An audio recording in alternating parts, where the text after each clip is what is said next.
কখন আসলো? আমাদের পাওয়ার দিই ভাই সামনে যান না সামনে যান আর 12টায় আর ক্যামেরা এই ক্যামেরা ভাই এই ভাই এই যে ভাই এই ক্যামেরা গোয়ায় বসছেন মাথা লাগে এদিকে আসো এদিকে ভাই এদিকে ভাঙা ভাঙা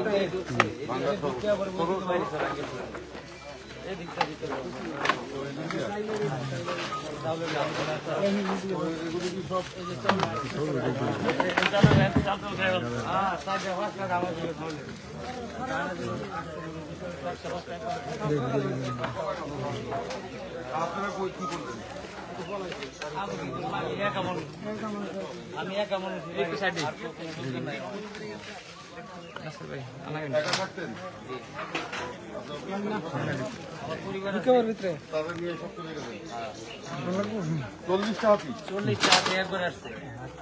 সামনে যাওয়া যাবে কারেন্ট আছে না কারেন্ট মানে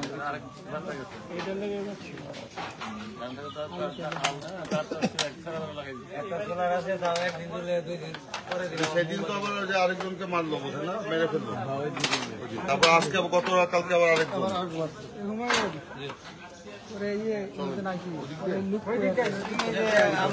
বাগান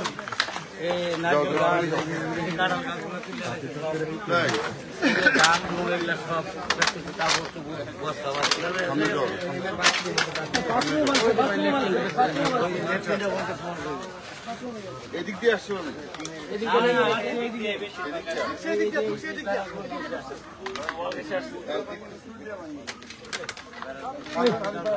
আশা করে সকাল 7টার সময় এটাও তো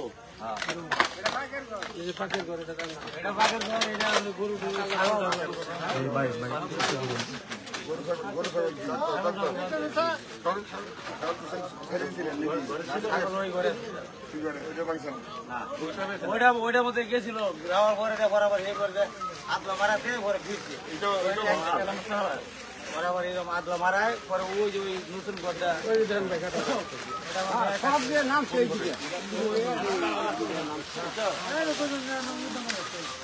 নিচে তার ওই করছে পার্সেন্ট কার দিচ্ছে না একবারে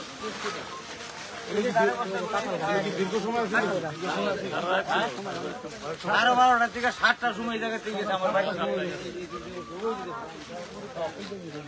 এই যে কারণ গাছগুলো এই যে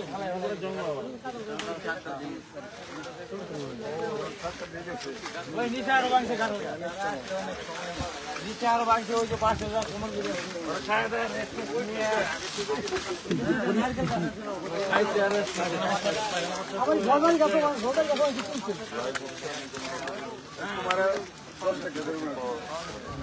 মারবো তার 10 টাকা জরিমানা মরলে 3 মারলে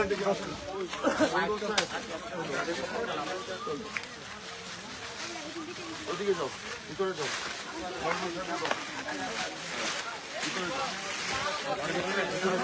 সবাই ঢুকবেন না ভাই ভাই ওদিকে যাও বাদিকে টস করে ফেলছেন না হ্যাঁ 150 টাকা আছে আমরা একটা সমস্যা হয়ে যাও সমস্যা যা আছে সব বলে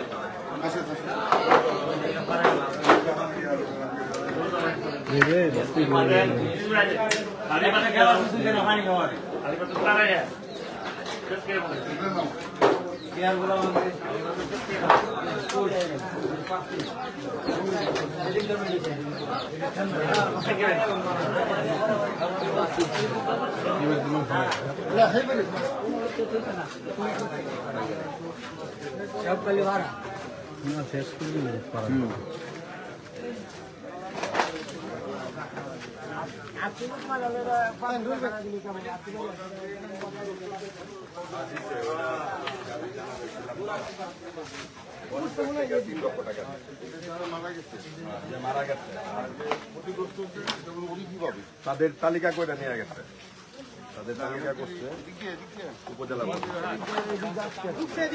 ওদিক দিয়ে আজকে অভিজ্ঞতা ঘুরি আজকে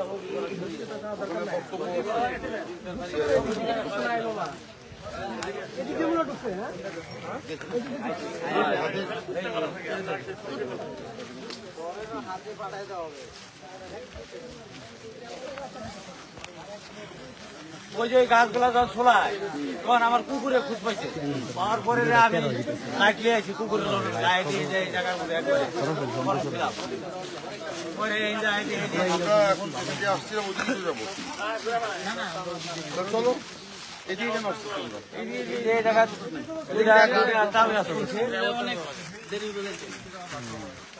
দুইটা তাল ভরে দেখলাম দুইটা নারকেল গাছ তুমি থাকবা সবার সামনে দুধ দাও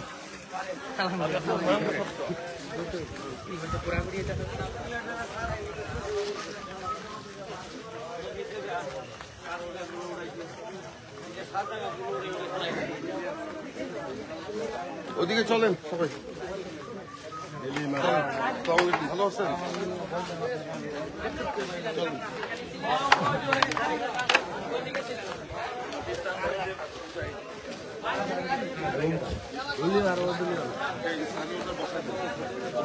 এই এদিকে আসো এই তোমরা স্থানীয়দের বসে দাও স্থানীয়দের বসে দাও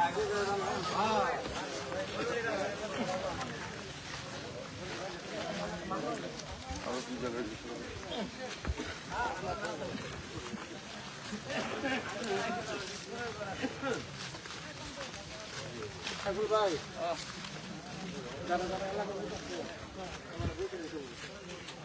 আর অন্যরা পিছিয়ে দাঁড়ায় যাবো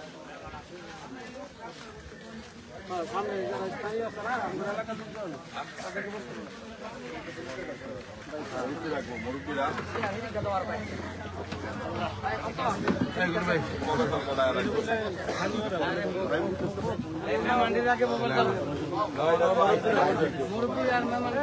এই স্থানীয় যারা আছেন বসেন স্থানীয় আপনি বসেন মন্ডল সাহেব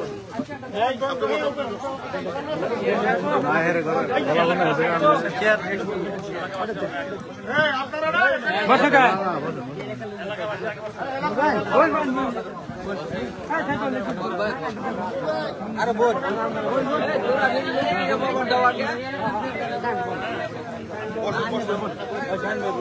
আসেন বসেন আপনারা বসেন ভাই আমার লোক দিতে আছে বাবা ভয় দাও খবরে ভয় দাও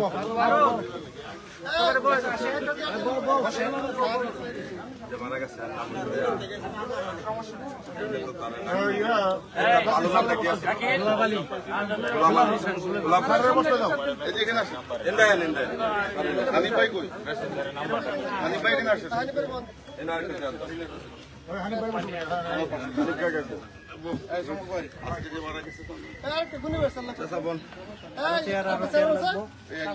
একজন বলে আমাকে দিয়ে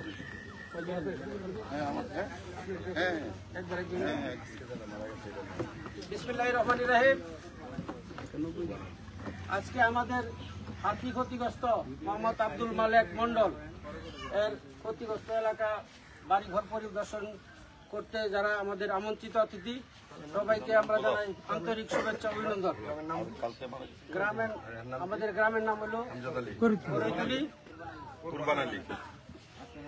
আমাদের আব্দুল মালেক মন্ডলের বাড়ি যে পরিমাণ ক্ষতিগ্রস্ত হয়েছে এটা পরিদর্শন করার জন্য আমাদের ভাই কেন্দ্রীয় সাংগঠনিক সম্পাদক হালুয়াঘাট ধুবা রমাটি ও মানুষের নেতা সৈয়দ ইমরান সালেহ প্রিন্স সাহেব, সে ছিল ইন্ডিয়াতে, বাংলাদেশে আসার পরেই তাকে নিউজ দেওয়ার পরে সাথে সাথে চলে আসছে হালুয়াঘাটে আসার পরে নেতাকে আমরা যখন বললাম যে আমাদের সাথে এই আব্দুল মালেক মন্ডল আমাদের সাথে থাকে, রাজনীতি করে, আমাদের সাথে প্রোগ্রামে অ্যাটেন্ড করে, আমি তখন ভাইকে বললাম যে ভাই তার বাড়ি ঘরে কিছুই রাখে নাই, ভাই সাথে সাথে সারা দিয়ে চলে আসছে আপনাদের মাঝে। তা আমি রিকোয়েস্ট করব আমাদের অনেক নেতা কর্মী এনে জেলার ময়মনসিংহ জেলা সদস্যের অনেক নেতা কর্মী উপস্থিত, আর অঙ্গ সংগঠনের নেতৃবৃন্দ উপস্থিত, ডাইরেক্ট ভাই বলছে, ভাই প্রথমেই ভাইকে তার বক্তব্য প্রকাশ করার জন্য অনুরোধ করছি।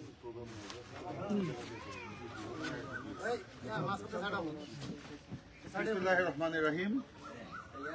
করৈতলী এলাকার আমার মুরব্বিয়ানগণ, ভাইয়েরা, আমার সহকর্মীবৃন্দ, আসসালামু আলাইকুম। আজকে আমরা এখানে কোনো রাজনৈতিক কর্মসূচিতে অংশগ্রহণ করতে আসি নাই, যে কারণে রাজনৈতিক বক্তব্য, বিবৃতি, বক্তৃতা নাইবা দিলাম। আজকে আমরা এখানে এসেছি একটি মানবিক কাজে। আমি শুনেছি যে গত 3 দিন আগে এখানে ভারতীয় বন্য হাতির পাল আক্রমণ করে এই করৈতলী গ্রামের বিভিন্ন বাড়িঘর লণ্ডভণ্ড করে দিয়েছিল, এবং সেখানে এখান থেকে এই বাড়ি, যেরকম আমাদের মন্ডল সাহেবের বাড়ি, পুরো আমরা পরিদর্শন করলাম, কিছুই নাই, তার বাড়িঘর সব লণ্ডভণ্ড করে দিয়েছে। এখানে গোলাপ মিয়া, তার বাড়িতে আক্রমণ করেছিল, সেখানে সে হার্ট অ্যাটাক করে সাথে সাথে তিনি মৃত্যুবরণ করে। গত রাত্রে আবার আরেকজনের লাশ পাওয়া গেছে করৈতলীতে, কোরবান আলী নাম। তো এই যে ভারতীয় বন্য হাতির যে আক্রমণ আমাদের এলাকায়, এটা আমরা দেখতে পাচ্ছি গত 2-3 বছর ধরে খুব বেশি, এবং এই আক্রমণের ফলে আমাদের এই সীমান্ত এলাকায় আমাদের হালুয়াঘাটের শান্তিপূর্ণ মানুষ, শান্তিপ্রিয় মানুষ, তাদের জীবন তছনছ হয়ে যাচ্ছে। এই এলাকার মানুষ প্রতিনিয়তই মারা যাচ্ছে। প্রতি রাতে তারা আতঙ্কের মধ্যে থাকে যে কখন এই হাতির আক্রমণ হলো। এর আগেও আমি নিজে এই হাতির পালকে তাড়ানোর জন্য এই করৈতলী পাহাড়ে এসেছিলাম, আপনারা জানেন, অনেকে আমার সাথে ছিলেন সেদিন কুচপাড়াতে। আমরা সেখানে হাতি তাড়িয়েছিও মশাল হাতে নিয়ে, নাকি? তো আমরা যে দল করি, বিএনপি করি, আমাদের শুধু রাজনীতি বক্তৃতার জন্য নয়, আমরা জনগণের পাশে থাকি, জনগণের দুঃখ দুর্দশার বা সুখ দুঃখে তাদের পাশে থেকে কাজ করার চেষ্টা করি। এই এলাকার মানুষ অত্যন্ত আতঙ্কের মধ্যে আছে, সে কারণেই কিন্তু আমরা বারবার এই আপনাদের দুঃসংবাদ শুনে বারবার আমরা ছুটে আসি যে আপনাদের পাশে দাঁড়ানোর জন্য। তো এর মধ্যে আপনারা দেখেছেন, আমি কিছুদিন আগে ওটা কোন গ্রামে গিয়েছিলাম, বেলিখালী গ্রামে, সেখানেও সিরিঙ্গিপাড়া গ্রামে, সেখানেও আরেকজন এরকম হাতির আক্রমণে মারা গিয়েছিল। তার বাড়িতে গিয়েছি, তার কবর জিয়ারত করেছি, তার পাশে দাঁড়ানোর চেষ্টা করেছি। আপনার 5 নম্বর গাজীর ভিটা ইউনিয়নে হয়েছে। গবরাকুড়ায় সেদিন গিয়েছিলাম, আমাদের বিএনপির আকবর আলী সাহেবের ছেলে, তিনিও হাতির আক্রমণে মারা গিয়েছে, তার বাড়িতে গিয়েছিলাম। এই যে আমরা যাচ্ছি, একটার পর একটা লাশ পড়ছে, আমরা সরকারের দৃষ্টি আকর্ষণ করার চেষ্টা করছি, সরকার কিন্তু এদিকে কোনো নজর দিচ্ছে না। আমি আজকে বলতে বাধ্য হচ্ছি, এটা আমি বলতে চাই নাই, যে সরকারের অবহেলার কারণে, তাদের উদ্যোগের অভাবের কারণে আজকে আমাদের এই এলাকার একটার পর একটা লাশ পড়ছে, তাও কি বন্য হাতির আক্রমণ। আমাদের যে সীমান্ত, এটা একটা অরক্ষিত সীমান্ত হয়ে গেছে। এখানে একদিকে যেরকম চোরা কারবারি হচ্ছে, আরেকদিকে সেরকম এই ভারতীয় বন্য হাতির পাল এসে আমাদের মানুষের জীবন তছনছ করে দিয়ে যাচ্ছে, মানুষজনকে হত্যা করছে। হাতি এটা তো একটা জন্তু, তাই না? তো এখানে আমি তো, হ্যাঁ, দলবদ্ধ হাতি তারা আসে, ভারত থেকে এটা আসতেছে। যে সরকারের আমরা কিন্তু দৃষ্টি আকর্ষণ করেছি বা করছিলাম, এমনকি মানববন্ধনও করেছি আমি এই দাবিতে, যে ভারতের সাথে আলোচনা করে এই যে ভারতীয় হাতির যে অনুপ্রবেশ, বন্য হাতির যে অনুপ্রবেশ, সেটাকে আপনারা বন্ধ করেন। এই যে একজন মারা যায়, মারা যাওয়ার পরে প্রশাসনের লোকজন আসে, আসার পর 3 লাখ টাকা দেওয়ার আশ্বাস দেয়। একটা মানুষের জীবনের মূল্য কি 3 লক্ষ টাকা?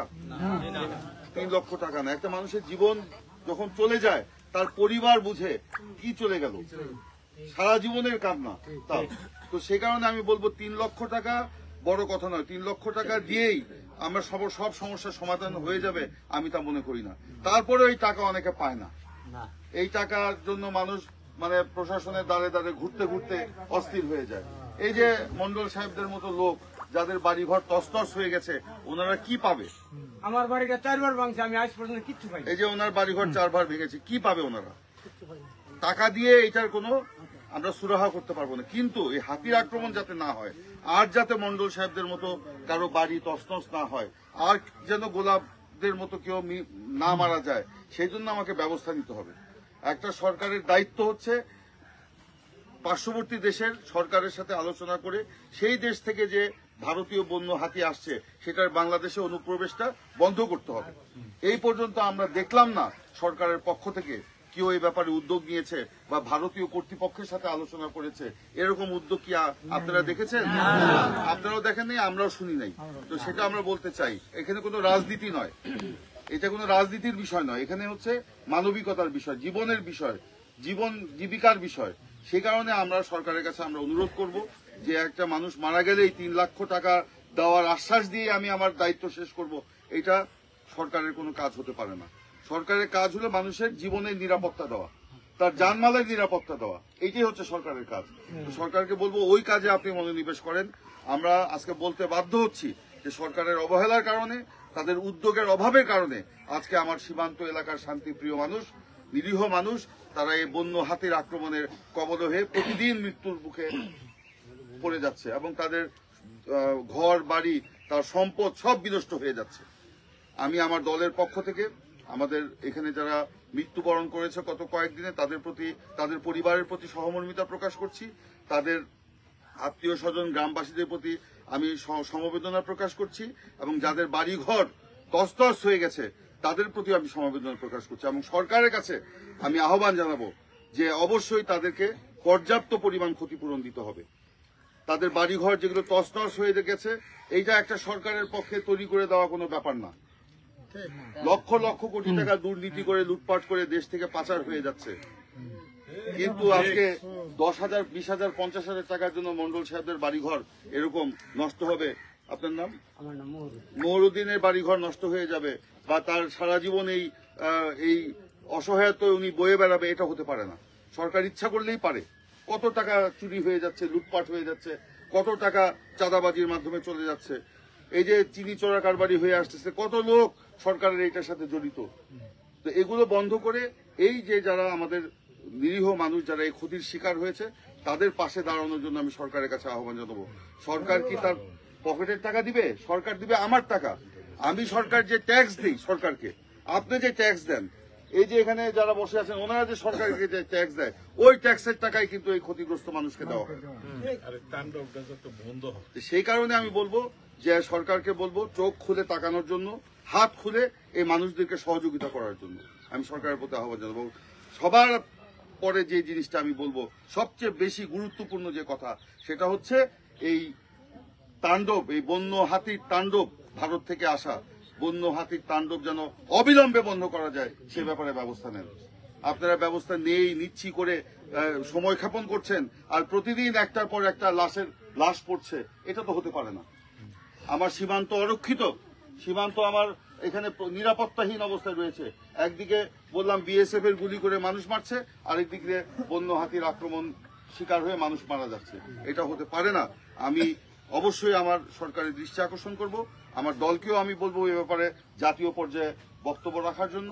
এবং আমি তো প্রতিনিয়ত বলছি, আমি আপনাদের যখনই শুনছি এরকম বন্য হাতির আক্রমণের কথা, আমি ছুটে আসছি, আপনাদের পাশে দাঁড়ানোর চেষ্টা করছি, এমনকি বিক্ষোভ করেছি, মানববন্ধন করেছি এটা বন্ধ করার জন্য।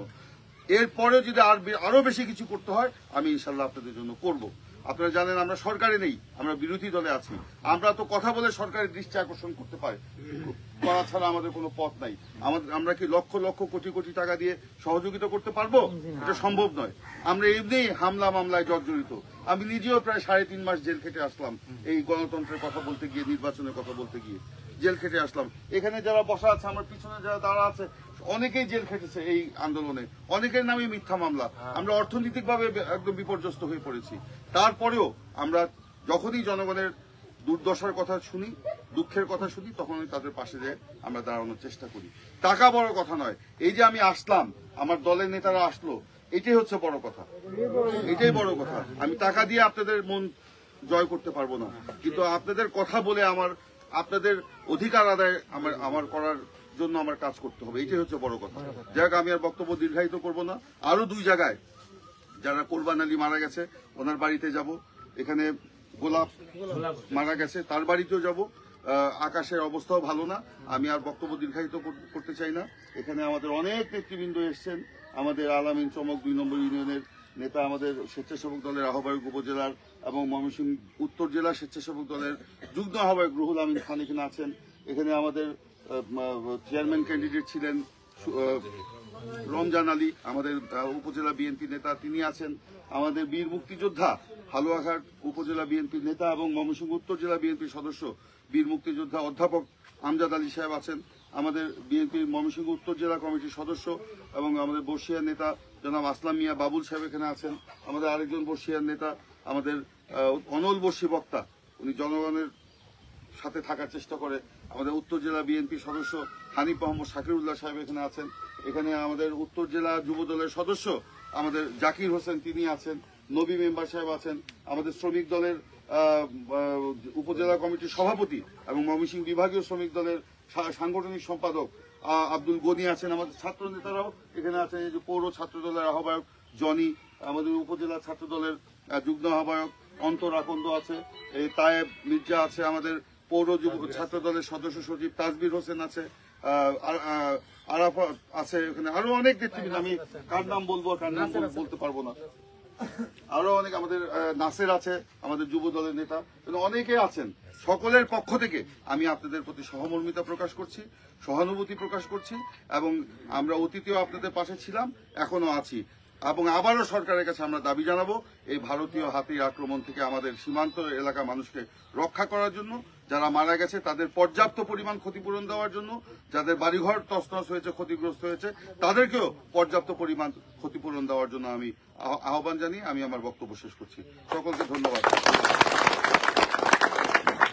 সকলের দৃষ্টি আকর্ষণ করছি, মাত্র 1 মিনিট ভাই, একটু আপ্যায়নের আমাদের যে নেতা কর্মীরা আয়োজন করছে, দরকার নেই, দরকার নেই, একটু আপ্যায়নের এখানে ব্যবস্থা করে আপ্যায়নের দরকার রেখেছে নেই। ভাই, আপ্যায়নের ব্যবস্থা করে রাখছে, যে ফালায় রেখে যাওয়ার তো সুযোগ নেই।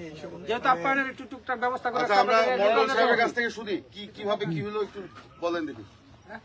আসসালামু আলাইকুম। দিয়ে রাখো, দিয়ে রাখো, দিয়ে রাখো।